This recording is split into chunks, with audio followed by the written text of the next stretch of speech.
Hello aspirants, news today के आज के इस अंक में आपका स्वागत है।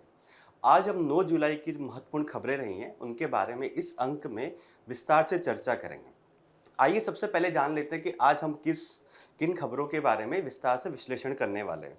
तो सबसे महत्वपूर्ण पहली हमारी खबर रहेगी, वो है भारत में फ़ोन टैपिंग के बारे में। दूसरी खबर जिसका हम लोग विस्तार से चर्चा करेंगे, वो है ब्लूटूथ मेश नेटवर्किंग के बारे में। तीसरी जो हमारी खबर रहेगी, वो भारत में दुर्लभ भू तत्वों से संबंधित रहेगी। और चौथी जो हमारी खबर है वो है विस्तारित निर्माता उत्तरदायित्व यानी कि ईपीआर के बारे में। पांचवी जो हमारी खबर रहेगी वो है भारत और ब्राजील के संबंधों के बारे में। इसके साथ ही हम लोग कुछ संक्षिप्त सुर्खियों के बारे में भी बात करेंगे, जैसे कि राष्ट्रीय अनुसूचित जाति आयोग। दूसरी खबर होगी हमारी परख के बारे में, ठीक है। वहन क्षमता यानी कि कैरिंग कैपेसिटी के बारे में हम लोग बात करेंगे। खराई ऊँट के बारे में हम लोग बात करेंगे। और इसके साथ साथ हम लोग एक सुर्खियों में रहा हुआ जो स्थल है उसके बारे में भी चर्चा करेंगे, जो कि नामीबिया है। आइए हम बात करते हैं हमारी जो पहली महत्वपूर्ण खबर है उसके बारे में। पहली महत्वपूर्ण खबर है हमारी भारत में फ़ोन टैपिंग के बारे में। तो भारत में फ़ोन टैपिंग जो ये न्यूज़ है, इसमें हम लोग बात कर रहे हैं कि भारत में फ़ोन टैपिंग से संबंधित कानून क्या है, लीगल प्रावधान क्या है और उसमें क्या चुनौतियाँ आती हैं थोड़ी। तो ये मुद्दा अभी न्यूज़ में क्यों है, इसके बारे में हम लोग सबसे पहले बात करते हैं। देखिए हुआ क्या कि दिल्ली जो हाई कोर्ट है और मद्रास हाई कोर्ट जो है, उन्होंने भारत में जो फ़ोन टैपिंग होती है, उससे संबंधित कुछ जजमेंट दिया है अभी। तो जब ये दिल्ली हाई कोर्ट और मद्रास हाई कोर्ट के पास ये मामला गया था फ़ोन टैपिंग से संबंधित, तो उस मामले में ये बात उठाई गई थी कि अपराध के लिए उकसावे को जो किया जाता है, जो साक्ष्य जो भी प्रस्तुत किए गए, उसमें ये बोला गया कि अपराध के लिए उकसावे को रोकना, अगर ऐसी कोई बात होती है, तो ये एक वैध आधार होगा फ़ोन टैपिंग करने के लिए। ये बात दोनों हाई कोर्ट ने बोली है। अब दिल्ली हाई कोर्ट ने तो ये बोला कि भारत में जो फ़ोन टैपिंग का जो आदेश है, कोई जो जो इस मामले में गया होगा, उसको बोला कि नहीं, आपका जो आदेश है वो सही है, उसको निर्णय को सही ठहराया। दूसरा मद्रास हाई कोर्ट ने जो भी उसके पास मामला गया होगा, उसमें जो फ़ोन टैपिंग का मामला था उसको रद्द कर दिया। मद्रास हाई कोर्ट ने ये बोला कि जो फ़ोन टैपिंग है, फ़ोन टैपिंग जो की जा रही है, वो आर्टिकल 21 के तहत जो निजता का अधिकार जो मिला हुआ है, उसका उल्लंघन है।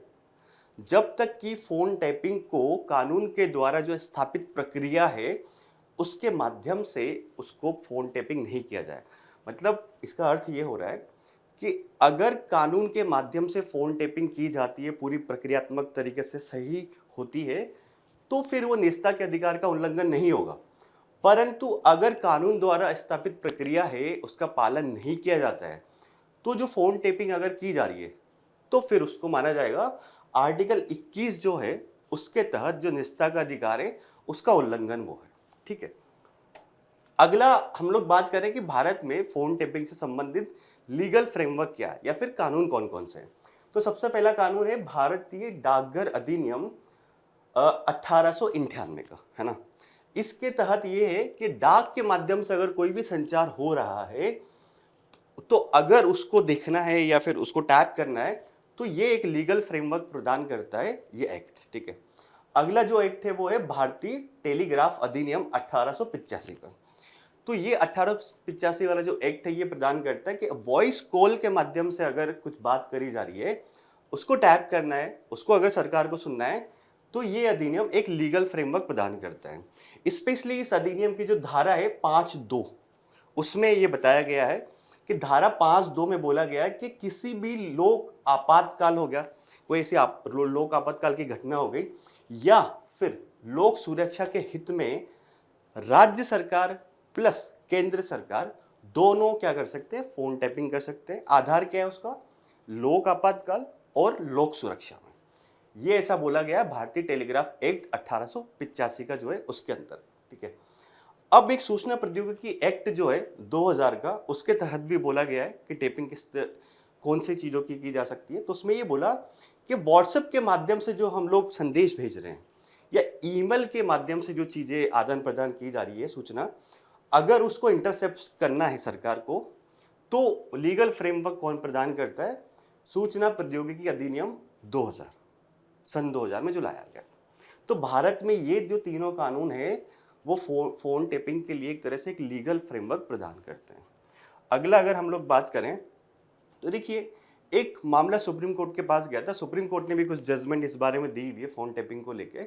तो मामला था वो people's union for civil liberties यानी कि PUCL बनाम भारत संघ का मामला है और 1997 का मामला है। इसमें सुप्रीम कोर्ट ने कुछ बात करी गई। सुप्रीम कोर्ट ने ये बोला है कि जो टेलीग्राफ एक्ट है 1885 का, जिसकी धारा के बारे में हम लोग अभी बात कर रहे थे, धारा उसकी 5(2) जो है वो संवैधानिक रूप से वैध है। उस धारा के अंतर्गत जो बोला गया, लोक आपातकाल प्लस लोक सुरक्षा में जो सरकार है, आइदर वो केंद्र सरकार हो गई या फिर राज्य सरकार हो गई, वो फोन टैप कर सकते हैं। तो सुप्रीम कोर्ट ने बोला कि वो जो धारा है वो संवैधानिक रूप से वैध है, यानी कि वैधता उसकी बरकरार रखी।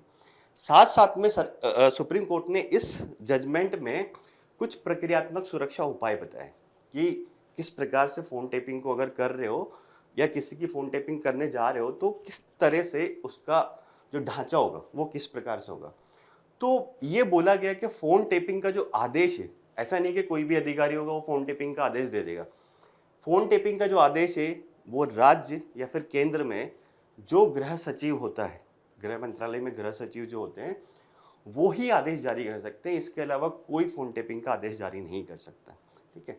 अगला इसमें ये बात बोले कि सुप्रीम कोर्ट ने इस मामले में ये बात बोली थी कि एक बार अगर आदेश जारी हो गया तो उसके बाद जो वो आदेश है जो गृह सचिव ने जारी किया, वो आदेश 2 महीने तक लागू रहेगा। ऐसा नहीं कि एक बार उन्होंने आदेश निकाल दिया तो अनिश्चित काल के लिए फोन टैपिंग करी जाएगी। 2 महीने तक वो आदेश लागू रहेगा। अगर उनको 2 महीने के बाद फिर से वापस से अगर करना है, फोन टैपिंग कंटिन्यू रखनी है, तो 2 महीने के बाद उसको नवीनीकृत करना पड़ेगा उस आदेश को। सुप्रीम कोर्ट ने PUCL के मामले में ये बात बोली गई थी। ठीक है। हमारी जो दूसरी महत्वपूर्ण खबर है वो है ब्लूटूथ मैश नेटवर्किंग के बारे में। तो ब्लूटूथ मैश नेटवर्किंग क्यों न्यूज़ में, जो ट्विटर के सह संस्थापक है जैक डोर्सी, उन्होंने एक जानकारी दी है। उन्होंने जानकारी ये दी है, एक बिट चैट के बारे में उन्होंने बताया कि एक ब्लूटूथ मैसेजिंग ऐप है बिट चैट, उसके बारे में जानकारी प्रदान करी है। तो इस खबर में हम लोग बात करेंगे कि बिट चैट क्या है एक तो, साथ साथ में ब्लूटूथ मैश नेटवर्किंग वो क्या होता है। तो देखिए, बिट चैट जो न्यूज़ में आया है, बिट चैट वास्तव में ये है कि एक peer to peer messaging app है, एक प्रकार का मैसेजिंग ऐप है ये, जो कि बिना किसी केंद्रीकृत सर्वर या फिर फोन नेटवर्क के माध्यम से संचार या फिर जो कम्युनिकेशन होता है उसको संभव बनाता है। मतलब अभी जो हम लोग संचार कर रहे हैं उसमें फ़ोन नेटवर्क की ज़रूरत पड़ती है, साथ साथ में केंद्रीकृत सर्वर की भी ज़रूरत पड़ती है। परंतु अगर बिट चैट के माध्यम से आपको संचार करना है तो आपको केंद्रीकृत सर्वर प्लस फ़ोन नेटवर्क की ज़रूरत नहीं पड़ने वाली। ये बात बिट चैट के बारे में हमने दिख रहे हैं। अब बिट चैट संचार को कैसे, अगर केंद्रीकृत सर्वर नहीं है, फ़ोन नेटवर्क नहीं है, तो कैसे फिर संचार हो रहा है वहाँ। तो ये बोला गया कि बिट चैट जो है संचार के लिए Bluetooth low energy mesh networking जो है उसका यूज़ करेगा। अब ये क्या है वो तो हम लोग आने वाले पेज में देखते हैं। देखिए, क्या है ब्लूटूथ मैश नेटवर्किंग, वास्तव में क्या है। देखिए, ब्लूटूथ मैश नेटवर्किंग जो है एक्चुअली एक रेंज जो है उसमें जो डिवाइसेस होते हैं उनके द्वारा निर्मित एक प्रकार का ब्लूटूथ जो क्लस्टर होगा या फिर मैश नेटवर्क जो होगा उस पर ये काम करेगा। क्या काम करेगा? बिट चैट काम करेगा। और बिट चैट जिस टेक्नोलॉजी पे काम कर रहा है उसका नाम है ब्लूटूथ मैश नेटवर्किंग। और ब्लूटूथ मैश नेटवर्किंग क्या है कि एक एरिया हो गया जिसमें कि जो मौजूद डिवाइसेस हैं उनका एक क्लस्टर निर्मित हो जाता है या फिर मैश नेटवर्क उस पर ये काम कर रहा है। ठीक है। अब जो ये मैश नेटवर्क बन रहा है इसको एक तरह से इसको ये भी बोलते हैं कि मल्टी हॉप नेटवर्क भी इसका नाम है, या इसके रूप में भी इसको जाना जाता है। अब ये मल्टी हॉप नेटवर्क या फिर जो मैश नेटवर्क है ये वास्तव में क्या है। देखिए, एक प्रकार के नेटवर्क टोपोलॉजी है ना, नेटवर्क टोपोलॉजी। आगे एक डायग्राम भी है उसके माध्यम से और मैं आपको बताऊंगा क्या है ये। अब ये किस तरह से काम करता है कि अगर किसी डेटा जो है किसी भी डिवाइस से एक डाटा जो है एक डिवाइस से दूसरे डिवाइस की तरफ भेजना है, तो ये किस प्रकार से करेगा। सभी डिवाइसेस, देखिए इसमें क्या होता है वास्तव में ये, आगे पहले ये डायग्राम देखते हैं। ये इस प्रकार, ये पूरा ब्लूटूथ मैश नेटवर्किंग है। इसमें डाटा जैसे एक सब्सक्राइबर ही हो गया, पब्लिशर ही हो गया, और ये बहुत सारे नोड्स हो गए। हर एक जो डिवाइस रहेगा वो एक नोड की तरह काम करेगा। अब डाटा यहाँ से इधर भी जा सकता है, डाटा यहाँ से इधर भी जा सकता है, डाटा यहाँ से इधर भी जा सकता है। तो किस प्रकार से काम कर रहा है, एक मैश नेटवर्क बनेगा पूरा का पूरा, और उसमें एक डिवाइस से दूसरे डिवाइस को संचार किया जा सकता है। और ये संचार होगा, इसमें कोई केंद्रीकृत सर्वर की आवश्यकता नहीं होगी, ना ही कोई जो फोन नेटवर्क है उसकी आवश्यकता होगी। अब देखते हैं और क्या लिखा है इसमें। देखिए, अगर जो डाटा है वो किसी डिवाइस से अगर आपको अन्य डिवाइस तक भेजना है या जा रहा है इसमें, तो इसमें कई सारे जो डिवाइस हैं आपस में एक दूसरे के साथ कम्युनिकेट करते हैं, वो कम्युनिकेट करते हैं। इसमें ये है कि देखिए, अगर एक डिवाइस खराब भी हो गया तो भी इस पर इफेक्ट नहीं पड़ता। वो कैसे नहीं पड़ता? देखिए, अगर ये डिवाइस खराब हो गया, अगर ये वाला खराब हो गया, तो भी यहाँ से संचार हो सकता है, यहाँ से भी संचार हो सकता है, अगर ये डिवाइस खराब हो गया तो भी। तो अगर कोई डिवाइस खराब भी हो जाता है तो भी इसमें संचार का जो तरीका है ब्लूटूथ मैश नेटवर्किंग में कोई इम्पैक्ट नहीं करने वाला। अगला इसमें क्या है, जो मैसेज है, मैसेज जो है वो नोट्स जो होते हैं, ये नोट्स जो होते हैं तब तक उसके माध्यम से तब तक प्रसारित किया जाता है जब तक कि सामने जो है वो रिसीवर तक या फिर जो उसका गंतव्य डिवाइस है वहाँ तक नहीं पहुँच जाता। और जो हर नोट्स जो होता है, इसमें जो नोट की बात कर रहे हैं हम लोग, हर डिवाइस जो होता है वो एक नोड की तरह काम करता है। ठीक है, तो ये हमने देखा ब्लूटूथ मैश नेटवर्किंग के बारे में। देखिए, अब एक नई टेक्नोलॉजी है तो उसके कुछ लाभ होंगे, तभी इसके बारे में डेवलपमेंट की बात करी जा रही है। तो क्या इसके लाभ है? लाभ इसके ये है कि कोई केंद्रीकृत डेटाबेस की आवश्यकता नहीं होगी। जैसे कि अभी हम लोग व्हाट्सएप यूज़ करते हैं, इंस्टाग्राम यूज़ करते हैं संचार के लिए, है ना, या फिर कॉल करते हैं, तो ये सारा डाटा एक केंद्रीकृत सर्वर में स्टोर होता है।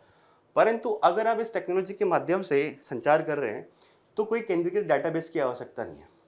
मैसेज जो रहेगा वो पूरी तरह से जो उपभोक्ता का जो डिवाइस होगा उसी पे संग्रहित होगा, ना कि कोई केंद्रीकृत डाटाबेस पे संग्रहित होगा। ठीक है, और थोड़े समय बाद जो मैसेज अगर पहुंच गया तो उसके बाद डिलीट हो जाएगा।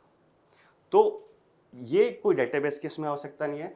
अगर डेटाबेस की कोई आवश्यकता नहीं, से केंद्रीकृत डेटाबेस नहीं है, तो उसमें साइबर हमला भी नहीं हो सकता। साइबर हमला नहीं होगा तो लोगों की जो निजता है वो ज़्यादा अच्छी तरह से इसमें प्रोटेक्ट की जा सकती है। तो निजता को प्राथमिकता देगा ये वाला नई टेक्नोलॉजी जो आई है। इसके अलावा मैसेज जो होते हैं वो एंड टू एंड इनक्रिप्टेड होते हैं। एंड टू एंड इनक्रिप्शन तो व्हाट्सएप में भी है ना। तो मैसेज जो है वो एंड टू एंड इनक्रिप्टेड होते हैं, और एंड टू एंड इनक्रिप्टेड का मतलब रहता है कि वो संचार जो है वो दो लोगों के बीच में ही हो रहा है, किसी तीसरे आदमी उसको पढ़ नहीं सकता है। ठीक है, अगला ये है, इस टेक्नोलॉजी का लाभ क्या होगा। देखिए, जो डिवाइस है उसके कोई पंजीकरण की आवश्यकता नहीं होगी। मतलब पंजीकरण की आवश्यकता नहीं होगी कि ऐसा नहीं है कि कोई ईमेल के माध्यम से या फ़ोन के माध्यम से सबसे पहले मैं पंजीकृत करूं या अकाउंट बनाऊं, उसके बाद मैं कम्युनिकेट करूं। ठीक है, जैसे कि आपने कभी रेलवे पे सुना होगा, रेलवे में अगर रेलवे का जो कुछ स्टेशन पे वाईफाई है, अगर उसको आपको यूज़ करना है तो आपको अपना डिवाइस देना पड़ेगा या फिर कुछ एक अकाउंट से आप लॉगिन करना पड़ेगा। इसमें ऐसी कुछ आवश्यकता नहीं है, पंजीकरण की आवश्यकता नहीं है। अब एक और इसमें बताया है कि बिजली की जो खपत है वो कम होगी और इत्यादि इसके लाभ है। परंतु इसकी कुछ सीमाएं भी है। सीमाएं क्या है? उच्च विलंबता, मतलब लेटेंसी ज़्यादा है इसकी। वो क्या है? देखिए, संचार जो होगा उसमें ऐसा नहीं है कि यहाँ से तुरंत आपने सूचना भेजी और सामने वाले के पास पहुंची। उसमें जाने में इसको टाइम लगेगा। ठीक है, थोड़ी देर बाद वो सूचना प्राप्त होगी। अभी होता क्या है कि आपने ऐसे सूचना भेजी, तुरंत पहुंच गई वहाँ पर। इस टेक्नोलॉजी में जो सूचना होगा वो उच्च विलंबता के साथ थोड़ी पहुंचेगी। नेटवर्क प्रबंधन हमने देखा मैश टेक्नोलॉजी का, वो कितना जटिल था, तो एक जटिल नेटवर्क प्रबंधन भी अपने आप में इसमें हो गया। तीसरा जो हो गया, डाटा ट्रांसफर जो है उसकी जो रेट होगी वो निम्न है। आदि इसमें इसकी कुछ चुनौतियां हैं या सीमाएं हैं। ठीक है, हमने उस टेक्नोलॉजी के बारे में पूरी बात करी। अब हमारी जो अगली न्यूज़ है वो है भारत में भूतत्वों, दुर्लभ भूतत्वों के भंडार के बारे में। तो देखिए क्या है, भारत में दुर्लभ भूतत्वों के भंडार के बारे में हाल ही में एक रिपोर्ट आई है, केयरेस नामक एक संस्था है, उसकी रिपोर्ट आई है। और उस रिपोर्ट में जो जानकारी प्रदान की गई है कि भारत में जो दुर्लभ भूतत्व हैं वो लगभग विश्व के 8% है। मतलब 8% भारत में विश्व के दुर्लभ भूतत्व पाए जाते हैं। परंतु साथ साथ में रिपोर्ट में ये भी बताया गया कि जो उनका वैश्विक खनन होता है, भंडार तो 8% हो गया, परंतु जो वैश्विक खनन हो रहा है उसमें भागीदारी भारत की केवल 1% के आसपास है। तो कहीं ना कहीं ये रिपोर्ट भारत में जो दुर्लभ भू तत्वों हैं उनके भंडार के बारे में, भारत में उसका खनन कम क्यों हो रहा है, उसके बारे में एक विश्लेषण प्रदान करती है। ठीक है, रिपोर्ट में या फिर एक डाटा और है, वो डाटा ये है कि जो चीन है, चीन के पास सबसे ज़्यादा भंडार है दुर्लभ भू तत्वों का। चीन पूरे विश्व का 49% जो है दुर्लभ भू तत्व अपने पास भंडारित है, मतलब चीन के पास भंडार है उनका। और अगर खनन या उत्पादन में बात करें तो चीन की हिस्सेदारी 69% है, भारत की हिस्सेदारी 1% है और चीन की हिस्सेदारी कितनी है, 69%। अब रिफाइनिंग की बात करें अगर दुर्लभ भू तत्वों की, तो रिफाइनिंग चीन में 90% होती है। ठीक है, तो देख सकते हैं कि दुर्लभ भू तत्वों के मामले में भारत कितना पीछे है और चीन कितना आगे। अब थोड़ी सी और बात करते हैं। अब ये जो है कि ये बताया गया है कि भारत में जो दुर्लभ भू तत्व है वो कहाँ कहाँ से प्राप्त होते हैं, सोर्स बताया गया। तो सोर्स के बारे में हम लोग बात करें तो सबसे पहला तो यही है कि भारत में जो दुर्लभ भू तत्व है वो मुख्यतः मोनोजाइट जो रेत है उससे प्राप्त होते हैं। मोनोजाइट रेत से ही थोरियम भी प्राप्त होता है हमें, और दुर्लभ भू तत्व भी प्राप्त होते हैं।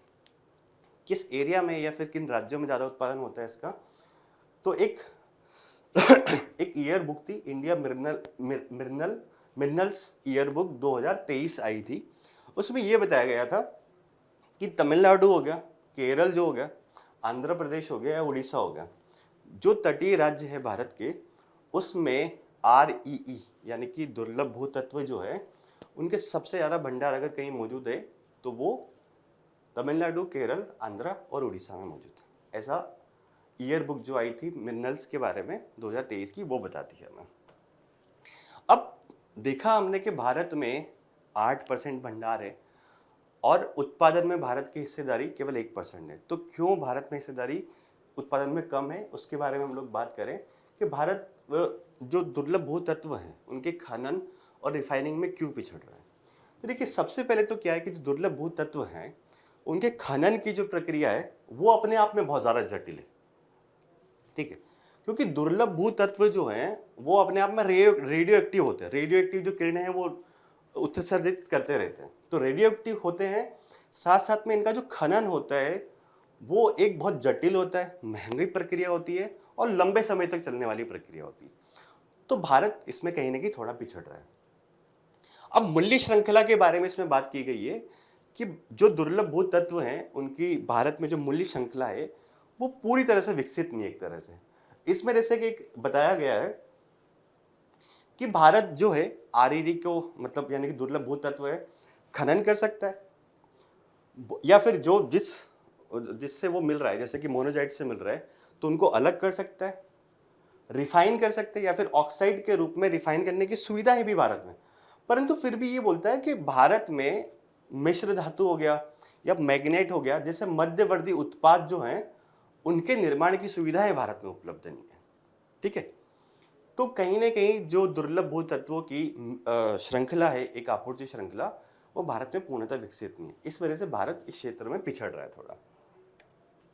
और कारणों की बात करें कि और क्या कारण है, तो और कारण इसमें बताया गया है कि भारत में जो दुर्लभ भू तत्व है वो हल्के वाले ज़्यादा उपलब्ध है, भारी नहीं है। भारी है भी तो वो इतनी मात्रा में नहीं है कि खनन किया जा सके उनका, या फिर जो उनका खनन होगा वो वाइबल होगा, वहनीय तरीका होगा, एक वहनीय होगा, है ना। अब एक समस्या और इसमें आती है कि देखिए, हमने अभी देखा इंडियन मिनरल बुक्स जो थी, ईयर बुक जो थी 2023 की, उसमें ये बताया गया था कि भारत में जो दुर्लभ खनिज भूतत्व जो हैं वो मेनली कोस्टल एरिया में पाए जाते हैं। अब कोस्टल एरिया में एक पर्यावरण से संबंधित एक कानून लागू है, उसका नाम है कोस्टल रेगुलेशन जोन यानी कि CRZ, तटीय विनियमन क्षेत्र जो है वो लागू है। तो वो उसके मानदंड लागू है, तो कहीं ना कहीं जो दुर्लभ भू तत्व हैं उनके खनन को प्रतिबंधित करते हैं वहाँ पे। ठीक, अगला है कि इस क्षेत्र में भारत की एक कंपनी काम करी है, उसका नाम है मिनी रत्न कंपनी, मतलब कंपनी मिनी रत्न है, कंपनी का नाम है इंडियन रेयर अर्थ लिमिटेड, है ना।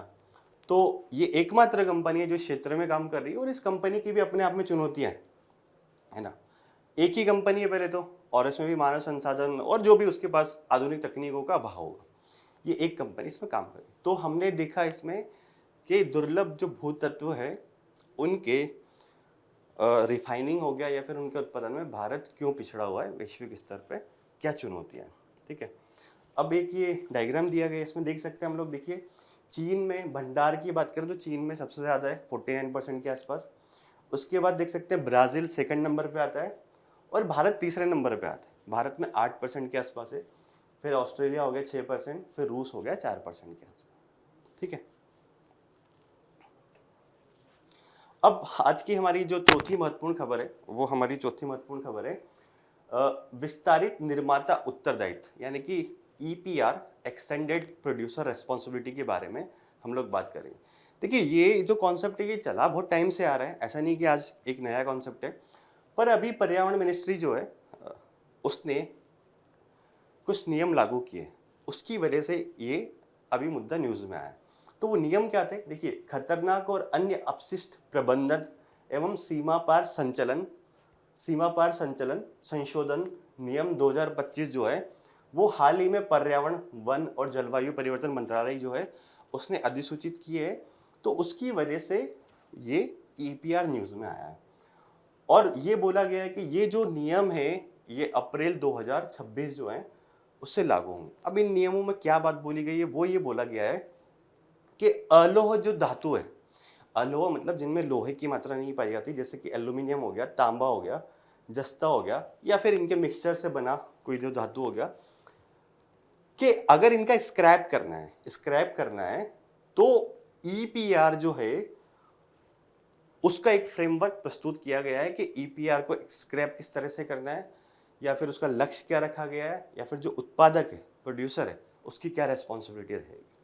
तो हम जानते हैं इसमें और क्या खबर है।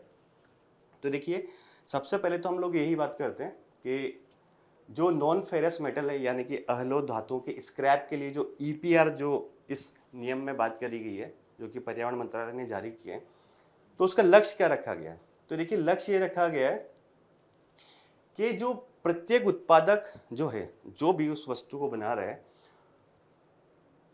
पुनर्चक्रण का जो लक्ष्य है वो उसको पूरा करना पड़ेगा। और एक लक्ष्य निर्धारित किया गया है, वो ये बोला गया है कि 2026-27 तक 10% पुनर्चक्रण के आसपास करेंगे, उसको बढ़ा के 2032-33 में 75% के आसपास ले जाएंगे, ऐसा इन नियमों में बात करी गई है। अब ये बोला गया है कि जो ईपीआर प्रमाण पत्र हर उत्पादक को या कंपनी को मिलेगा, तो वो ईपीआर प्रमाण पत्र जो जारी करेगा वो केंद्रीय प्रदूषण नियंत्रण बोर्ड जो है वो जारी करेगा। ठीक है, एक पोर्टल के माध्यम से उसको जारी किया जाएगा। अब जो ये ईपीआर प्रमाण पत्र एक बार मिल गया, केंद्रीय प्रदूषण नियंत्रण बोर्ड ने अगर जारी कर दिया, तो एक्चुअली उसकी वैधता जो रहेगी इसके जारी करने की अवधि में वित्तीय वर्ष के समाप्ति के 2 वर्षों बाद तक, मतलब जो जारी किया है वो 2 वर्ष तक उस वैध रहेगा जो ईपीआर प्रमाण पत्र उत्पादक को मिलेगा। ठीक है, तो ये हमने जाना कि इस नए नियमों में ईपीआर, अलोह जो धातु हैं उनके स्क्रैप के बारे में ईपीआर क्या कहता है। ठीक है, अब देखिए, अब अलोह धातुओं के स्क्रैप के लिए ईपीआर का क्यों मत, अगर उसको लागू किया गया तो उसका कुछ ना कुछ महत्व तो होगा। तो महत्व के बारे में अगर हम लोग बात करें तो वो ये है कि देखिए पहली बात तो इन नियमों में ये स्वीकार किया गया है कि जो पुनर्चक्रण करना है उत्पादक के द्वारा उसमें समय लगेगा। ऐसा नहीं है कि वो तुरंत अपनाई जाने वाली प्रक्रिया है। तो इसीलिए बोला गया है कि 26-27 तक तो हम लोग 10% के आसपास करेंगे और 32-33 के आसपास हम लोग 2032-33 के आसपास हम लोग 75% के आसपास करेंगे। ठीक है, अगला इसमें ये बोला गया है, मतलब जो समय लग रहा है उसको महत्व दिया गया है ना।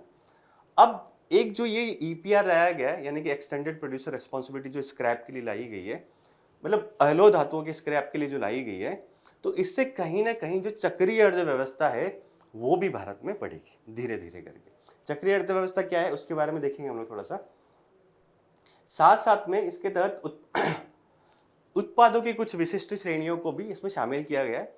अभी जो इस न्यूज़ में सबसे महत्वपूर्ण ध्यान रखने की बात है कि जो ईपीआर प्रमाण पत्र जारी कौन करेगा, वो केंद्रीय प्रदूषण नियंत्रण बोर्ड 2 साल के लिए जारी करेगा। ठीक है, लक्ष्य क्या रखा गया उसके बारे में। अब देखिए जो चक्रीय अर्थव्यवस्था है वो क्या है। चक्रीय अर्थव्यवस्था में बहुत सारी चीज़ें होती हैं, वो क्या क्या होता है।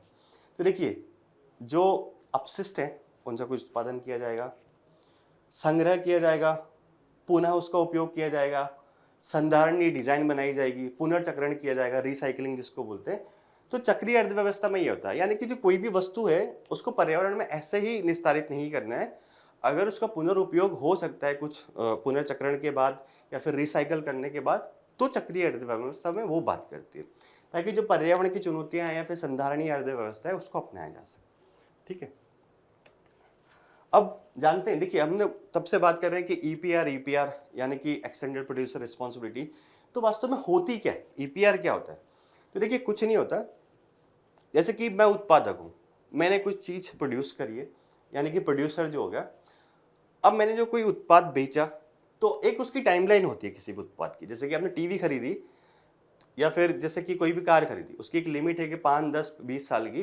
तो उसके समाप्त होने के बाद उस कार का या फिर उस टीवी का प्रबंधन कौन करेगा? तो ये जिम्मेदारी डाली गई कि जिसने उसका उत्पादन किया है वही उस चीज का उसका एंड ऑफ लाइफ, यानी कि जो समय सीमा दी गई है उसकी, जो उस वस्तु की, अगर वो खत्म होने के बाद उसका प्रबंधन कौन करेगा? तो उत्पादक करे, जिसने उस वस्तु को बनाया है। अब जो ईपीआर की अवधारणा है, सबसे पहले जो भारत में शुरू हुई थी वो हुई थी ई अपशिष्ट प्रबंधन एवं हैंडलिंग नियम जो थे 2011 के, उसमें इस व्यवस्था को शुरू किया गया था ईपीआर की, यानी कि एक्सटेंडेड प्रोड्यूसर रिस्पॉन्सिबिलिटी, उत्पादक की विस्तारित जो रिस्पॉन्सिबिलिटी है वो। ठीक है, अब देखिए हमारी 4 महत्वपूर्ण खबरें कंप्लीट हो गई। अब हम लोग बात करते हैं हमारी 5वीं महत्वपूर्ण खबर की, जो कि आज की है। इसमें देखिए भारत और ब्राजील के संबंधों के बारे में हम लोग थोड़ी सी चर्चा करेंगे। देखिए अभी जो ब्रिक्स का समिट था वो ब्राजील में हुआ, भारत के प्रधानमंत्री वहाँ गए, तो ब्रिक्स के साथ साथ भारत ब्राजील के संबंधों के बारे में भी चर्चा हुई वहाँ पे, द्विपक्षीय संबंधों के बारे में। तो वहाँ ये हुआ कि कुछ महत्वपूर्ण समझौतों पे हस्ताक्षर किए गए। वही हम देखेंगे कि कौन से महत्वपूर्ण जो समझौते हैं उन पर हस्ताक्षर किए गए हैं। साथ साथ में भारत के जो प्रधानमंत्री है उनको ब्राजील का जो सर्वोच्च नागरिक सम्मान होता है वो भी प्रदान किया गया। उसका नाम है grand collar of the national order of the southern cross. ठीक है, बड़ा सा नाम है। हमें ध्यान रखना है कि भारत के प्रधानमंत्री को ब्राजील ने भी सर्वोच्च नागरिक सम्मान प्रदान किया। अब देखते हैं कौन कौन से जो समझौते हैं वो भारत और ब्राजील के बीच में इस द्विपक्षीय बैठक में संपन्न हुआ है। तो पहला समझौता है उसमें है आतंकवाद, अंतर्राष्ट्रीय जो आतंकवाद चल रहा है और सीमा पार जो संगठित आतंकवाद है उसके बारे में दोनों देशों ने बात करी है। बोला कि हम इस चुनौती से मिलकर लड़ेंगे, इस बारे में समझौता हुआ। दूसरी जो बात हुई वो ये हुई, अभी डिजिटलीकरण का युग चल रहा है ना, तो डिजिटल परिवर्तन को भारत और ब्राजील दोनों में बढ़ावा देने के लिए डिजिटल तकनीकें जो है वो भारत और ब्राजील दोनों एक दूसरे से आदान प्रदान करेंगे, इस बारे में समझौता किया गया। ठीक है, अगला जो है नवीनीकरण ऊर्जा और कृषि अनुसंधान जो होगा भारत और ब्राजील दोनों मिलकर करेंगे, इसके बारे में समझौता हुआ। तो भारत में जो कृषि अनुसंधान को देखता है वो ICAR देखता है, यानी कि भारतीय कृषि अनुसंधान परिषद, और ब्राजील में जो उसको देखता है वो देखता है एम्ब्रापा। ठीक है, तो इन दोनों के बीच में समझौता किया गया है। अगला ये है अभी खुफिया सूचनाएं जो होती हैं, गोपनीय जानकारी, उसको लेके भी समझौता हुआ कि हम अगर कोई ऐसी सेंसिटिव मुद्दा है जो कि हमारे दोनों के हितों को प्रभावित कर सकता है तो हम लोग सूचना साझा करेंगे, गोपनीय जानकारी साझा करेंगे। एक इंटेलेक्चुअल प्रॉपर्टी जो है, बौद्धिक संपदा, उस पर भी एक समझौता ज्ञापन पर हस्ताक्षर हुए हैं। साथ साथ में ये बोला गया है कि व्यापार, वाणिज्य और निवेश पर नजर रखने के लिए हम लोग क्या करते हैं, एक मंत्री स्तरीय तंत्र बना लेते हैं, ताकि हमारे बीच में व्यापार, वाणिज्य और जो निवेश है उसको वो तंत्र देख सके, अपने सुझाव दे सके और हमारे दोनों देशों के बीच में व्यापार, वाणिज्य और निवेश बढ़ सके एक दूसरे। ठीक है,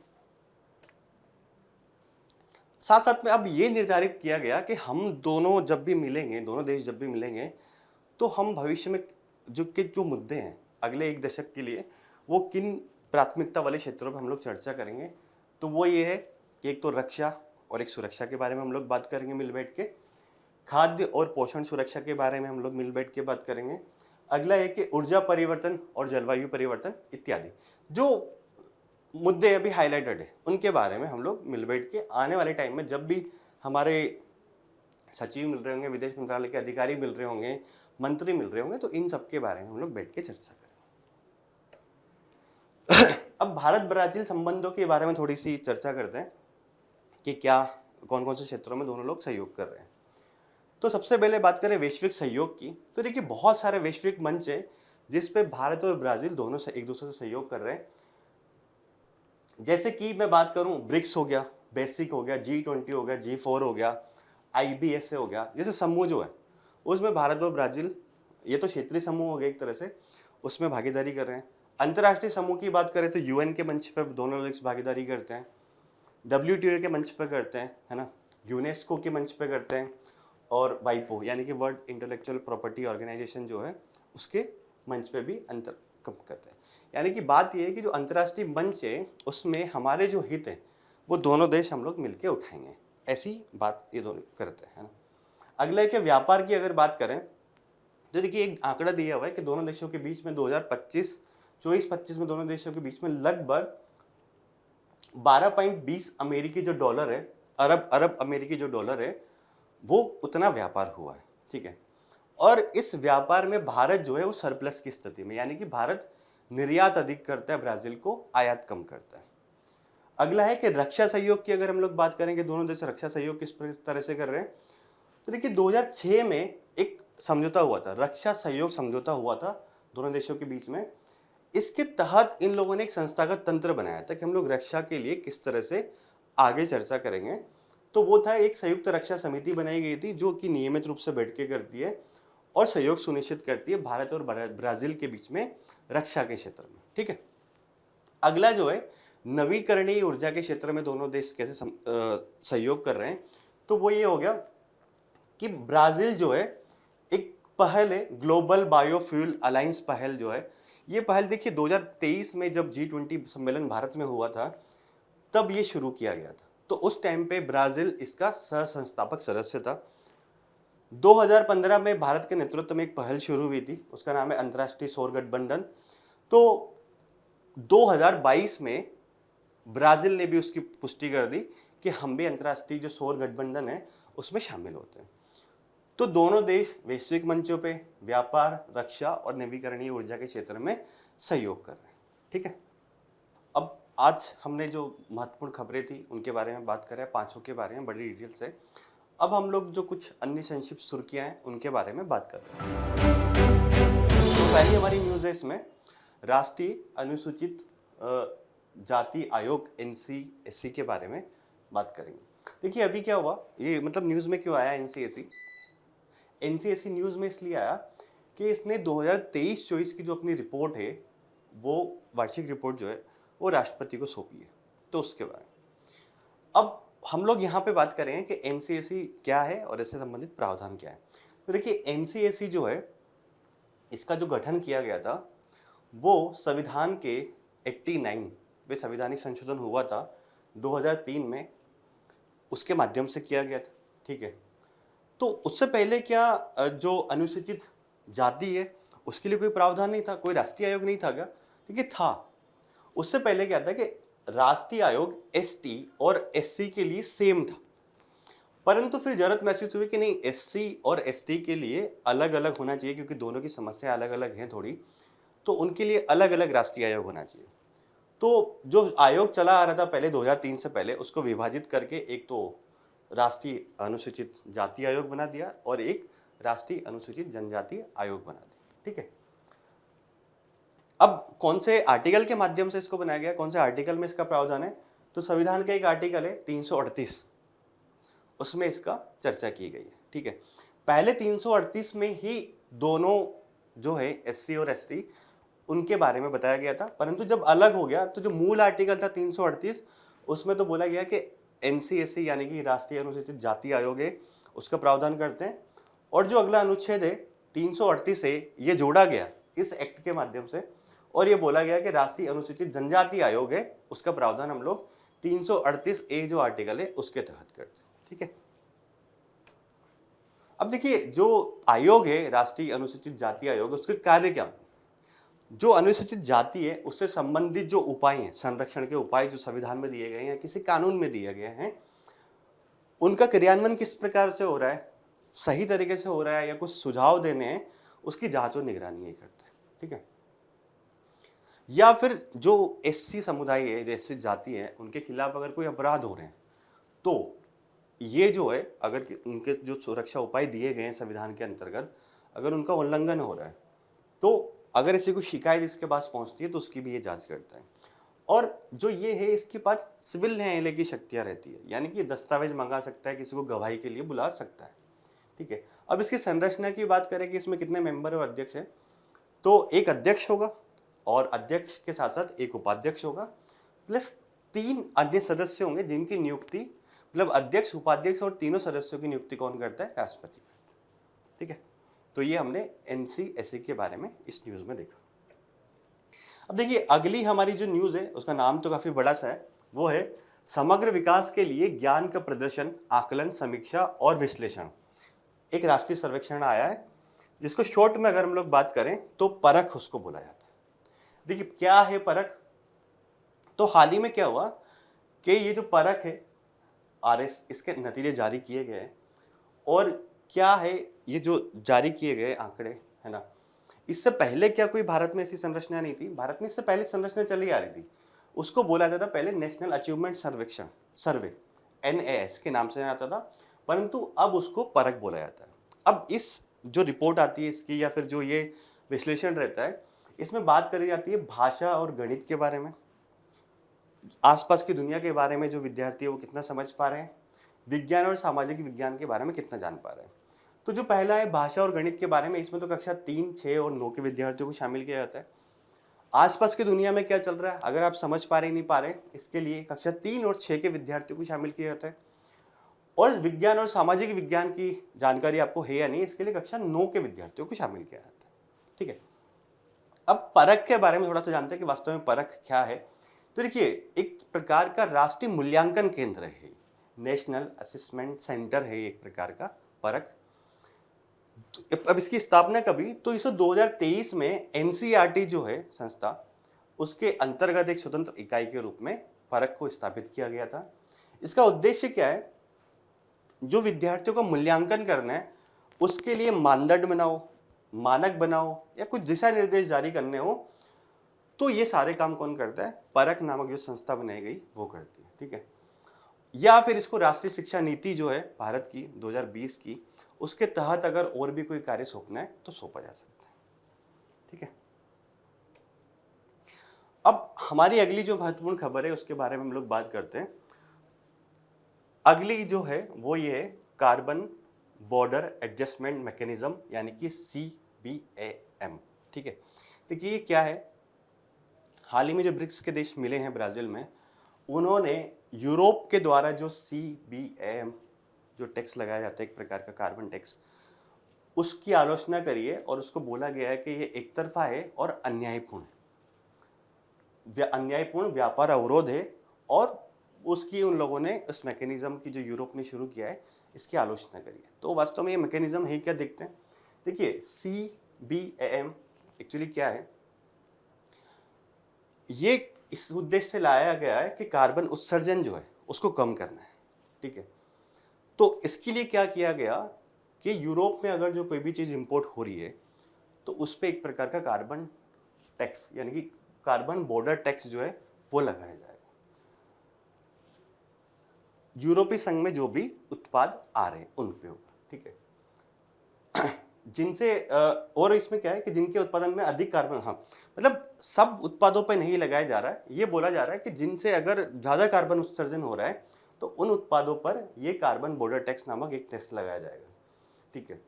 इसका उद्देश्य एक ये भी है कि जो गैर यूरोपीय देश है उनको प्रोत्साहन देना कि आप स्वच्छ औद्योगिक उत्पादन जो गतिविधियां हैं उनको प्रोत्साहित कीजिए। ठीक है। मतलब समझ में आई क्या है? अगर कोई ऐसा उत्पाद यूरोप में जा रहा है, यूरोप के द्वारा इंपोर्ट किया जा रहा है, तो उस पर एक प्रकार का कार्बन टैक्स लगाया जाएगा अगर उस उत्पाद को बनाने में बहुत ज़्यादा कार्बन का उत्सर्जन हुआ है तो। और इसकी निंदा किसने करी है? ब्रिक्स के देशों ने की है। अब ये बोला कि ये लागू कब से होगा? तो देखिए, 2026 से पूरी तरह से एक तरह से लागू होगा और 2023 में सबसे पहले ये संकल्पना आई थी। 2023 से 25 तक बोला कि ट्रांजिशन फेज है, चरणबद्ध रूप से हम कुछ कुछ जगहों पे कुछ कुछ क्षेत्रों में इसको लागू करेंगे, परंतु 2026 से इसको पूर्णतः सब जगह हम लोग लागू करते हैं। ठीक है, तो ये हमने देखा कार्बन बॉर्डर एडजस्टमेंट मैकेनिज्म जो है उसके बारे में। अगली बात करते हैं, अगली जो हमारी खबर है उसके बारे में। अगली हमारी खबर है वहन क्षमता यानी कि कैरिंग कैपेसिटी के बारे में। क्या होती है कैरिंग कैपेसिटी, हम लोग उसके बारे में बात करेंगे। देखिए न्यूज़ में क्यों है कि उत्तराखंड सरकार जो है उसने पारिस्थितिक असंतुलन जो है उसकी जांच के लिए एक तरह से शहर जो हैं उनकी कैरिंग कैपेसिटी का आकलन शुरू किया है। तो हमारे लिए जो टर्म है कैरिंग कैपेसिटी ये काम की है। क्या होता है कैरिंग कैपेसिटी? तो देखिए कैरिंग कैपेसिटी की ये है कि किसी पारिस्थितिकी जो कोई पारिस्थितिकी तंत्र है कि अगर उसकी वहन किसी पारिस्थितिकी तंत्र की अगर वहन क्षमता निकालनी है तो उसमें ये है कि उस जनसंख्या या समुदाय का आकार जो कि उस पारिस्थितिकी तंत्र में रह रहा है। देखिए इसको सिंपल से लैंग्वेज में समझते हैं कि अगर एक पारिस्थितिकी तंत्र है उसकी वहन क्षमता निकालनी है, वहाँ पे कोई समुदाय रह रहा है, कोई जनसंख्या रह रही है, तो उनको वहाँ के जो उस पारिस्थितिकी तंत्र में जो भी संसाधन उपलब्ध है या जो भी सेवाएं उपलब्ध है क्या वो अनिश्चित काल के लिए उनको मिल सकती है, तो उसको कैरिंग कैपेसिटी बोला जाता है कि वो वहाँ का जो पारिस्थितिकी तंत्र है वहाँ पे जितने संसाधन उपलब्ध है, जितनी सेवाएं उपलब्ध है, वो एक नंबर ऑफ जनसंख्या या समुदाय को वहाँ पे संभाल सकता है। अगर जनसंख्या बहुत ज़्यादा बढ़ेगी तो संसाधन जो है पारिस्थितिकी तंत्र के उनका दोहन शुरू हो जाएगा। अगर दोहन शुरू हो जाएगा तो हो सकता है कि धीरे धीरे वो पारिस्थितिकी तंत्र समाप्त हो जाए। ठीक है, तो पारिस्थितिकी तंत्र अब इसका निर्धारण किस तरह से करते हैं? तो एक आमतौर पर इसको 3 कारकों द्वारा निर्धारित किया जाता है। वो कारक क्या है कि देखिए पहला तो ये कि पारिस्थितिकी तंत्र में उपलब्ध संसाधन जो है उनकी मात्रा क्या है, कितने संसाधन उपलब्ध है। दूसरा ये है कि उस पारिस्थितिकी तंत्र में जो समुदाय या जनसंख्या रहती है उनका आकार क्या है। तीसरा ये है कि जो समुदाय के भीतर प्रत्येक व्यक्ति द्वारा उपभोग की जा रही संसाधनों की मात्रा कितनी है। एक तो हो गया उस पारिस्थितिकी तंत्र में संसाधन कितने उपलब्ध है। दूसरा हो गया कि उस पारिस्थितिकी तंत्र में जनसंख्या या समुदाय कितना है। तीसरा ये हो गया कि प्रत्येक जो जनसंख्या है वहाँ पे या जो समुदाय है उसके द्वारा हर व्यक्ति के द्वारा कितने संसाधनों का उपयोग किया जा रहा है। ठीक है, तो ये हमने कैरिंग कैपेसिटी यानी कि वहन क्षमता के बारे में जाना है। अगली जो हमारी खबर है वो है खराई-ऊँट के बारे में। और ये खराई-ऊँट की जो न्यूज़ है वो क्यों अभी आई है, एक्चुअली क्या हुआ कि गुजरात में एक तरह से एक ज्वार आया, टाइड जिसको बोलते हैं, तो वहाँ पे कुछ खराई-ऊँट फंस गए थे। अब उनको बचाया गया, रेस्क्यू किया गया, तो ये खबर न्यूज़ में आई। तो खराई-ऊँट क्या होते हैं? देखिए एक प्रकार से जो ऊँट होता है उन्हीं की एक नस्ल है खराई-ऊँट। पालतू होते हैं खराई-ऊँट, है ना, और ये समुद्र में तैर सकते हैं, मैंग्रोव क्षेत्र जो है वहाँ पे चर सकते हैं। इनमें ये क्षमता पाई जाती है। हर ऊँट में ये क्षमता नहीं पाई जाती कि वो तैर सकता है। ठीक है, मुख्यतः कहाँ पाए जाते हैं या कहाँ की ये देशिज नस्ल है? तो गुजरात में जो कच्छ क्षेत्र है वहाँ पे मुख्यतः खराई ऊँट पाए जाते हैं। नाम क्या है इनका स्थानीय नाम? एक तरह से खरा है, उस खरा शब्द से लिया गया है खराई ऊँट, है ना, जिसका अर्थ होता है लवणीय। ठीक है, और लवणीय जो है यही विशेषता इस ऊँट को जो होता है एक तरह से ऐसा नहीं है कि ये अगर तैर सकता है या तटीय क्षेत्र में रह सकता है तो रेगिस्तान में नहीं चल सकता, रेगिस्तान में भी चल सकता है, परंतु इसमें दोनों खासियत पाई जाती है कि रेगिस्तान में और तटीय क्षेत्रों में दोनों पारिस्थितिकी जो तंत्र है उसमें अनुकूलन क्षमता रखता है। कौन? खराई ऊँट। अब देखिए किसके द्वारा खराई ऊँट जो है, अब पालतू नस्ल है तो किसके द्वारा इनको पालतू बनाया जाता है? तो देखिए रबारी और फकीरानी जाट जनजातियां हैं उनके द्वारा 400 वर्षों से अधिक समय से ये जो खराई ऊँट है इनको संरक्षित किया जा रहा है। ठीक है, अब जो खराई ऊँट का जो दूध होता है वो पोषक तत्वों से भरपूर होता है और इसमें काफ़ी सारे मेडिसिनल जो प्रॉपर्टीज़ है वो भी पाई जाती है। ठीक है, अब अगली खबर की हमारी बात करते हैं। अगली खबर जो है हमारी एक चावल की किस्म है उसके बारे में, वो है जेपोनिका चावल। देखिए जेपोनिका चावल क्या है ये हुआ ये कि हाल ही में भारत के एक संस्थान है national institute of plant genome research जो है उसके वैज्ञानिकों ने क्या किया, एक क्रिस्पर केस9 जो तकनीक है जीनोम एडिटिंग की, जीन एडिटिंग की, उसका उपयोग करके जेनोमिका चावल की किस्मों में फास्फेट का जो अवशोषण है या परिवहन क्षमता जो है उसको बढ़ा दिया। ये इन्होंने किया है क्रिस्पर केस9 तकनीक का उपयोग करके। तो अब हम इसमें ये बात करेंगे कि अब उन्होंने फास्फोरस की या फॉस्फेट की अवशोषण क्षमता को बढ़ाया है ना। तो फॉस्फेट पौधों के लिए महत्वपूर्ण होता होगा, इसीलिए बढ़ाया गया है। तो हम लोग इसमें बात करते हैं कि पौधों की वृद्धि के लिए फास्फोरस की वास्तव में क्या भूमिका होती है। तो देखिए क्या होता है, पौधों की वृद्धि के लिए एक प्रकार का आवश्यक खनिज है फास्फोरस, ठीक है। अगर पौधे में एक फास्फोरस नहीं पाया जाएगा तो एक प्रकार से होगा कि उनकी उत्पादकता जो है वो काफ़ी कम हो जाएगी, ठीक है। जब पौधों पे सूर्य की किरणें गिरती हैं या सूर्य की ऊर्जा आती है तो पौधों के लिए कुछ उपयोगी यौगिक बनाने में भी फास्फोरस काम करता है सूर्य की ऊर्जा को लेके। पौधों के या फिर पेड़ों के जो जड़ होते हैं उनको विकसित करने के लिए, या फिर जो दलहन दालें जो होती हैं उन फसलों में जो नाइट्रोजन स्थिरीकरण होता है, नाइट्रोजन फिक्सेसिंग जो होती है उसकी क्षमता बढ़ाने के लिए भी फास्फोरस काम आता है। साथ साथ में फूल, बीज और इनके उत्पादन में भी ये काम आता है, ठीक है। तो मेनली जो न्यूज़ था, एक तो आप जेपोनिका चावल के बारे में ध्यान रखिए, अगला ये कि पौधों की वृद्धि के लिए फास्फोरस की वास्तव में क्या भूमिका है।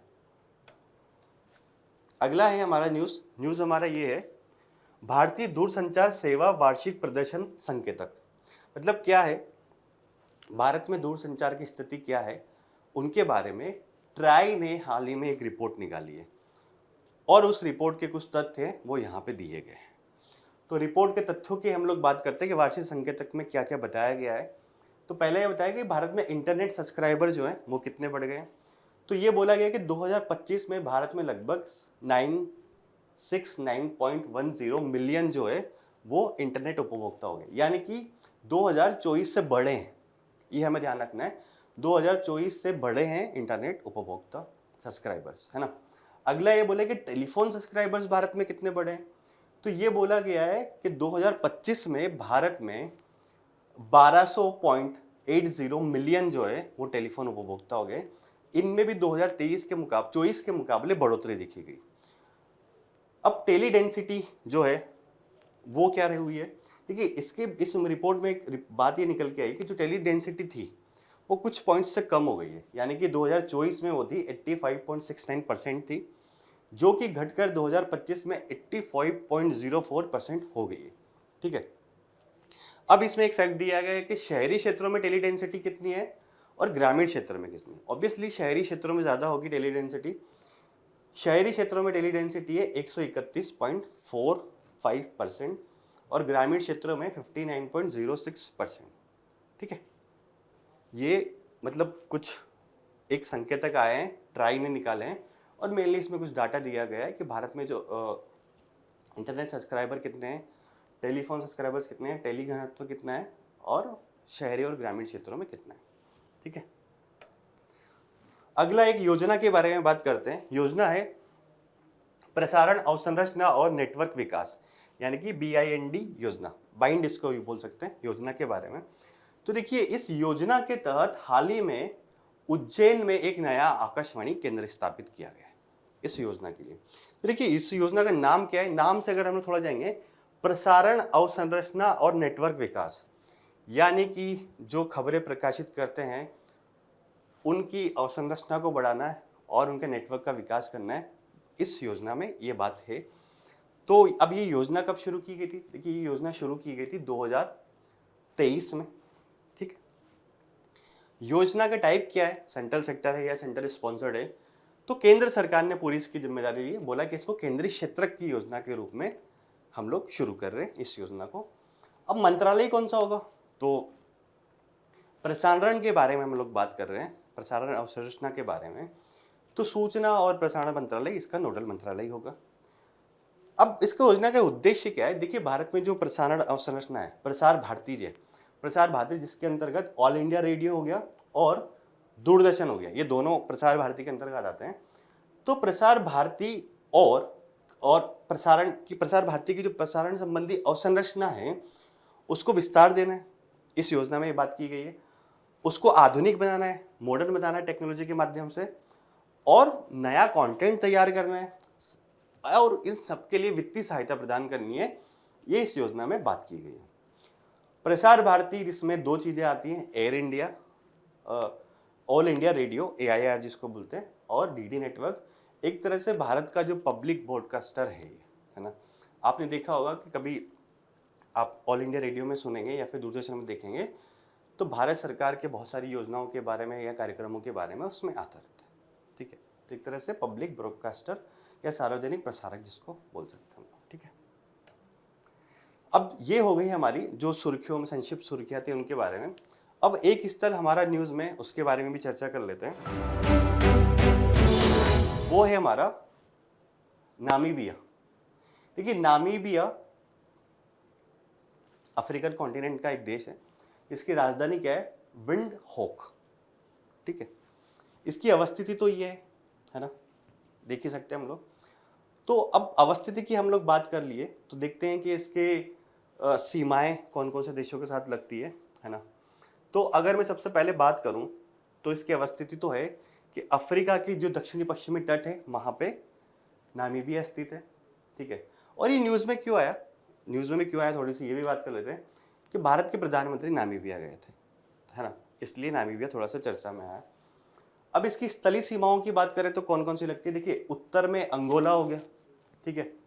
उत्तर पूर्व में जाम्बिया हो गया, पूर्व में बोत्सवाना हो गया, ठीक है।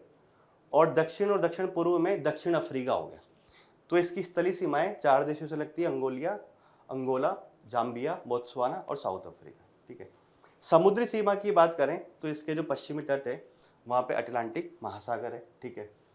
मरुस्थल की बात करें कि इसमें कौन सा मरुस्थल स्थित है, तो मरुस्थल में नामिब मरुस्थल जो है, जो कि विश्व का प्राचीनतम मरुस्थल माना जाता है, वो नामीबिया में स्थित है, ठीक है। और साथ साथ में एक कालाहारी मरुस्थल है, वो भी नामीबिया में स्थित है, ठीक है। अब यहाँ पे कौन कौन से प्रमुख खनिज मिलते हैं अगर उनकी बात करें तो देखिए, यहाँ से हीरा मिलता है, यूरेनियम प्राप्त हो जाता है, सोने की प्राप्ति होती है, जस्ता और तांबा, ये भी चीज़ें नामीबिया से प्राप्त होती है। एक बात होती है मकर रेखा के बारे में, तो देखिए मकर रेखा जो है वो नामीबिया के मध्य से गुजरती है।